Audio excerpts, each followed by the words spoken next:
ever felt like you just attract stress? Kind of like a stress magnet? Well, today I'm going to share with you how I went from a stress magnet to a stress master. Being a stress master was invaluable when my family got into a plane crash. That's right, I did say plane crash, but more on that later. Born the middle child of immigrant parents, I was an overachiever. I graduated from high school at the age of 17. 1 week later, started college, finished that in 2 years, and then headed on to medical school. Okay, so maybe I might have brought some of that stress onto myself. I chose a specialty that had grueling hours and learned to thrive on minimal sleep. And I could cut a baby out in under a minute in an emergency C-section. Later, when I struggled with infertility, I had a different kind of stress. But thankfully, due to fertility medications, I was able to deliver my first daughter, Josie, and do it better the second time with twins, Juliana and Ryan. Stress did not slow me down. I could juggle managing 3 kids, managing a practice, and delivering babies at all hours of the day and night. A few years later, my brother suddenly passed away at the age of 38. He had a heart attack while he was hiking. And although he did have some risk factors like diabetes and stress, it still came out of nowhere. I believe, as a doctor, that stress killed my brother and his death was preventable. And so I decided to make the shift in my practice and concentrate more on wellness and prevention. And that's when I did further study in integrative and functional medicine. I learned all about the physiology of stress and tools to manage it. And that's when I went from stress magnet to stress master. And I'm going to show you how you can too. Stress is the basic cause of 60% of all human illness and disease. No surprise, 3 out of 4 doctor's visits are for stress-related ailments. To make matters worse, 44% of stressed people lose sleep every night. And finally, stress actually shrinks the memory center of your brain. My husband, pictured here, is an emergency room doctor. He had time during his training to get his pilot's license, and he'd been flying for over 20 years. So getting into a plane was kind of like piling into a minivan for my kids. But life changed for us on July 19, 2019. It was one of the hottest days that summer, and we were making a trip to Brown University to pick up my daughter, Julia, from a summer college program. Halfway through the flight, Dave realized we were running low on fuel despite having a full tank at the start of the trip. He turned around and said, "We're going to have to make an unscheduled stop for fuel." Okay, no big deal. I went back to reading my book. But then I heard him say, "Guys, we may have to glide down a little bit, but I don't want you to worry. Buckle your seatbelts." I was sitting diagonally across from my daughter Josie in the plane, and I saw her eyes widen a little bit as she put in her earbuds in and started listening to music. But then I heard, "We're too low. We're not going to make the runway. Brace for landing." Here was my chance to use those stress management tools I'd been teaching my patients about. First, I took a couple slow, deep breaths. But as the plane descended, we started hitting trees and it jarred the plane around a little bit. But my life didn't flash before me. I didn't think of mistakes, regrets, or things still on my bucket list. I was just calm. Dave was able to find a clearing and we landed and skidded into some brush. The wings had been ripped off the plane, but miraculously the cabin was intact. Contents were strewn all over inside, but somehow my purse was right by my side, so I was able to pick up my phone and call 911. The main cabin door was jammed shut against some trees, so I had to climb out the emergency exit and wave overhead to some helicopter pilots that were flying above so they could direct EMS to the crash site. I sprang into triage mode. Dave was unconscious and needed to be extricated from the plane and life flighted to a major trauma center an hour away. My son Ryan was being taken to Hudson Regional. My daughter Josie was going to Vassar. "Which hospital do you want to go to?" The fire chief looked at me questioningly. I thought, how does a mother make that choice? My husband had a severe traumatic brain injury and multiple broken bones. My son Ryan had a pulmonary contusion and needed to be taken to and admitted in the coronary care unit overnight. But my daughter Josie had the most serious injury, a spinal cord injury. A 3-hour surgery turned into 7 hours, and I should have suspected bad news from the weary looks on the father-son neurosurgery team when they came out to talk to me the next morning at 4 a.m. I was still in shock. But will she ever walk again? The father shook his head no and mouthed, "It's a bad injury," while the son just looked uncomfortable and shrugged and said, "We don't know. It would take some time." My biggest fear had always been that something would happen to one of my children. And here I was living that nightmare. I probably didn't sleep for 2 days after that, but I knew exactly what was going on in my body. In times of stress, your brain initiates a fight or flight response. Hormones from the brain release to stimulate the adrenal gland to produce cortisol and epinephrine so you can get ready to run.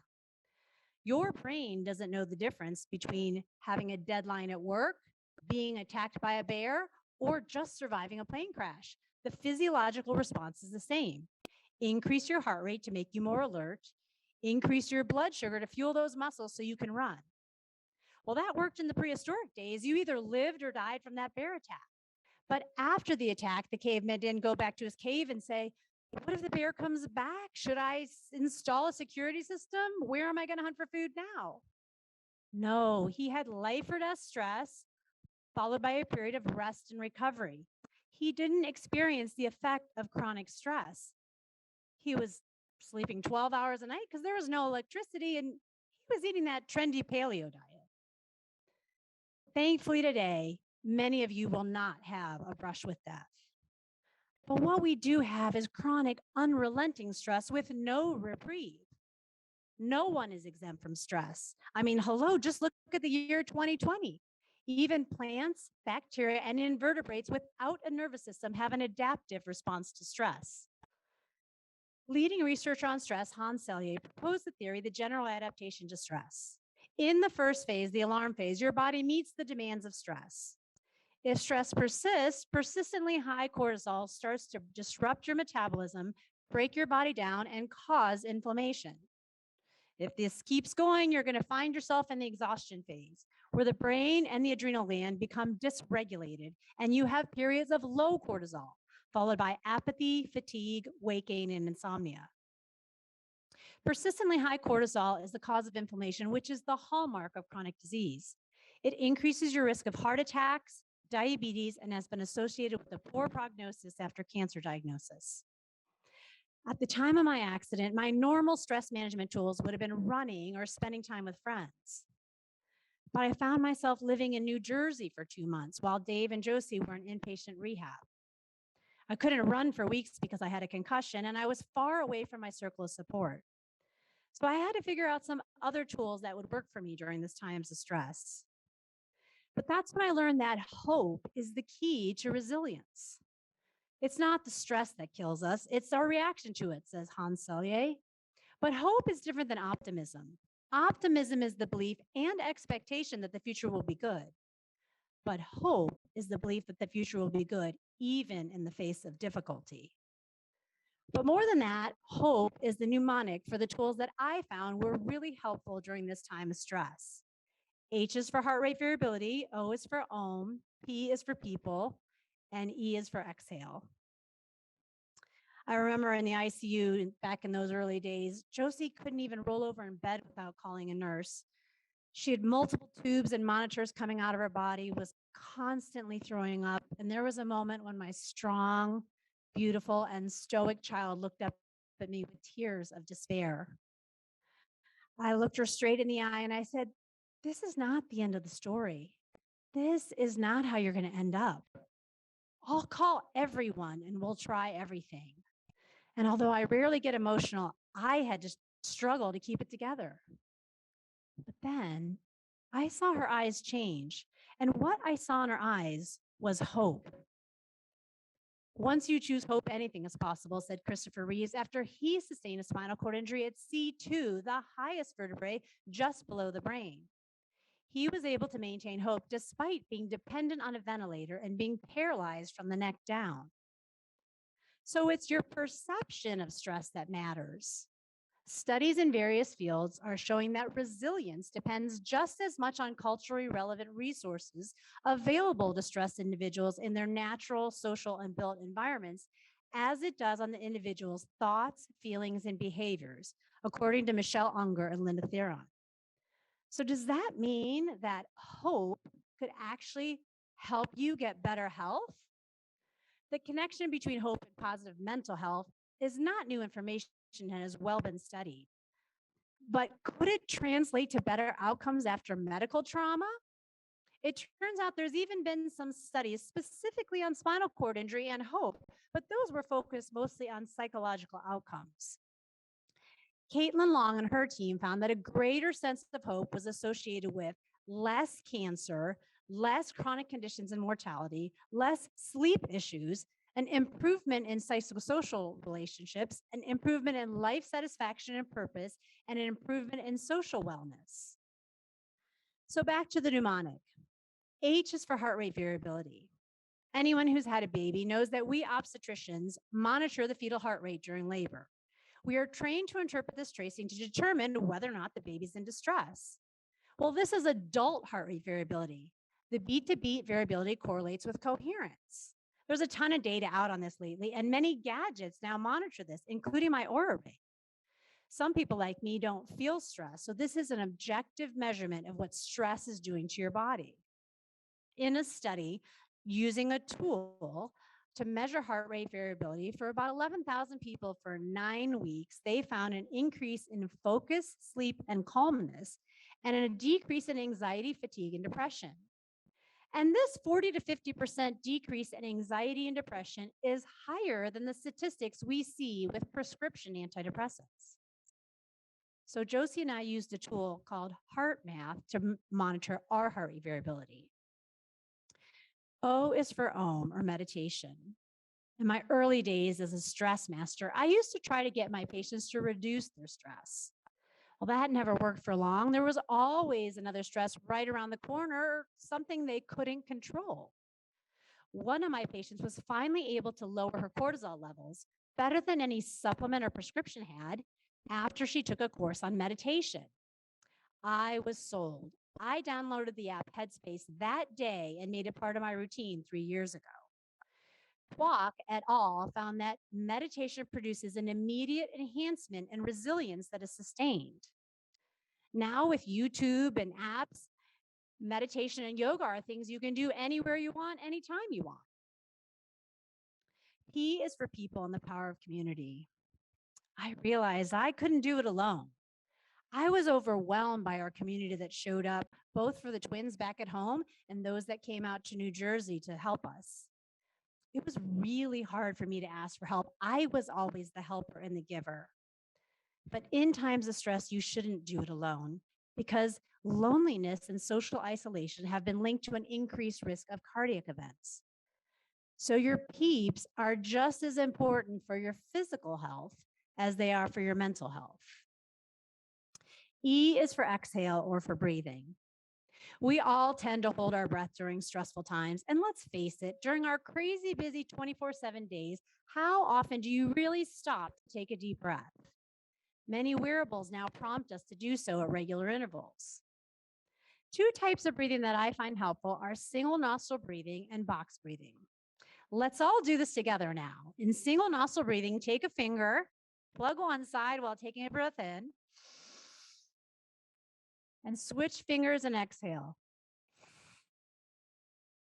I would do that about 8 times when you're feeling stressed. In box breathing, we're going to take a breath in for 4 counts, hold it for 4 counts, breathe out for 4 counts, and hold that for 4 counts, forming a box. So hope is the main reason I wanted to speak at TEDx. to share my story of how I went from stress magnet to stress master and be a generator of hope. It's also one of the things I enjoy most about my job as an integrative gynecologist. Many patients come to me after seeing multiple other providers, and through focusing on the root cause instead of just treating symptoms, I'm often able to give them a plan, a solution for relief. But I saw the opposite happen with one of my closest friends, Betsy. She had just been diagnosed with recurrent cervical cancer. Her oncologist told her she had a 0% chance of 10-year survival. The doctor didn't soften the blow at all. 1 month after my accident, Betsy lost her fight and passed away. I think she just didn't have any hope for any quality of life with recurrent cervical cancer. In healthcare, we are taught to prescribe a realistic prescription. But can a diagnosis without hope be too realistic and affect the outcome or even extinguish a patient's will to live? Miraculously, my husband made a full recovery. It was slow, but after 8 months, he was able to return back to the emergency room in March of 2020, just in time to see COVID patients. The doctors and therapists kept telling Josie, let's just get you used to life in a wheelchair so you can be independent again. I felt in those early days not enough was being done to recruit more muscle function or improve her prognosis. But Josie maintained her hard work, positive attitude, and hope. She returned to college the next semester and graduated on time despite her therapist's doubts. She's sharing her story now, inspiring people to reach beyond their physical limitations and choose happiness in any situation. We chose not to focus on the realistic prescription, but to put our stock in hope. So if you're feeling stressed, remember that hope, HOPE, helps you cope.